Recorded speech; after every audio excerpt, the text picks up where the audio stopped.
welcome to the ET Guitar YouTube channel. In this video, we're going to be asking the question, does the resistor type matter in your guitar amp? Does it have any effect on the tone at all? Is it worth worrying about? Is it just internet hearsay? What's what? That's what we're going to be finding out together today. So taking a little bit of a step back, this video is part 3 of a series I'm doing based around the Tweed Deluxe. Just so you guys know, I'll put a link in the description below to a playlist that'll have the previous videos as well as any future videos in the series so you can watch them all in one place. Part 1, we built the kit. It's from Amplified Parts, and we compared it to an actual vintage Tweed Deluxe, which is really fun. Part 2, we compared coupling caps. So I swapped all of the capacitors in the amp. We had orange drop versus boutique options like Jupiter and Sozo, as well as some vintage caps I have from the 60s, vintage blue molded. So that was really, really fun and interesting. This video, we are taking the stock Vishay power metal film resistors that come in the kit, and we're comparing them side by side with modern carbon comp resistors, just to see if it makes any difference at all. So I'm swapping all of the resistors across the board. The only ones I'm leaving are the dropping resistors in the power section because those don't matter. We just want those to be stable. So yeah, that's going to be kind of the basis for today's video. I mean, every amp you see behind me uses carbon comp resistors. So does it have any effect on the tone? Does it change anything at all? I'm not sure. We're going to find out together. The actual setup here, you'll notice in part 1 and part 2 looks identical. I've not touched any of this. The mics have not been moved. The same cabinet, same speaker. The chassis is not even here. The chassis is on the workbench over there so that none of this has to get touched. So that's the static part. And then I've got the camera, which is a room mic. I paint it off to one side.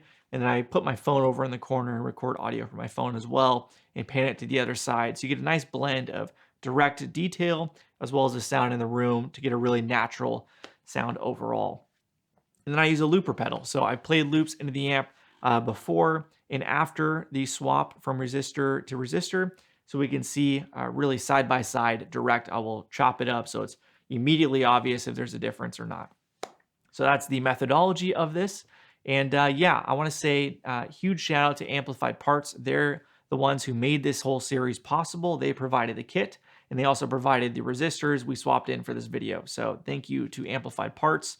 And I will put a link in the description below to their website, as well as right now, as of I'm speaking to you guys, so maybe it's not live when you watch this in the future, but as of right now, I'll put a link in the description below to a discount code they're offering for their mod collection. So that's their mod capacitors, their mod amplifier kits.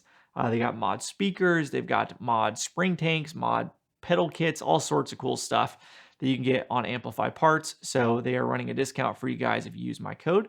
So check that out if you want to build your own kit or get some parts. It's a great way to do it at a little bit of a discount. It's all quality stuff because they seem to use mod caps in almost every amp I've worked on the channel. So yeah, a huge shout out to them once again. So without further ado, I think we'll go ahead and dive in. Let's hear what they sound like and then talk at the end. So let's get to it.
To be honest, my favorite part of these videos is actually when future me gets to read your comments. I love doing that, so I really look forward to that. I am not going to tell you what I think because I don't want to sway your opinions, but I do want to say just if you go back to any of my past comparisons, you will see 50% of people think one thing, 50% of people will think a completely different thing. There is no right or wrong. It is not black and white. The whole point of this is just to give you the opportunity to be more informed and decide what is your preference. So if you heard no difference, fantastic. You don't need to worry about resistor types. If you heard a difference, okay, now you know which one you prefer. So there you go.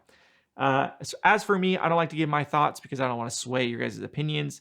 I'll just say in the room, I didn't really notice a difference, but there's a huge amount of time between comparisons because I had to swap every resistor. So I wouldn't expect to hear a difference even if there was one just because of that fact. I have not edited the audio yet, so I have no idea what you guys just heard. I'll find out later. So with that, huge thank you once again to Amplify Parts for making this happen. Really, really appreciate those guys over there. And looking ahead, part 4 is actually going to be a circuit change. So we're going to be taking the 5V3 kit and converting it to a 5D3, which is a different phase inverter setup, should have different breakup character, might be really interesting, and potentially a cool way for you guys to turn a 5V3, which might not be an amp you love, into something you love more. So I'm really excited for that. Stay tuned. And then part 5 will be the mystery circuit conversion, which I'm really, really excited for. That's what I'm most excited for, to be honest. So more to come. Stay tuned. Subscribe for more. Let me know what you think in the comments below. And until next time, see ya.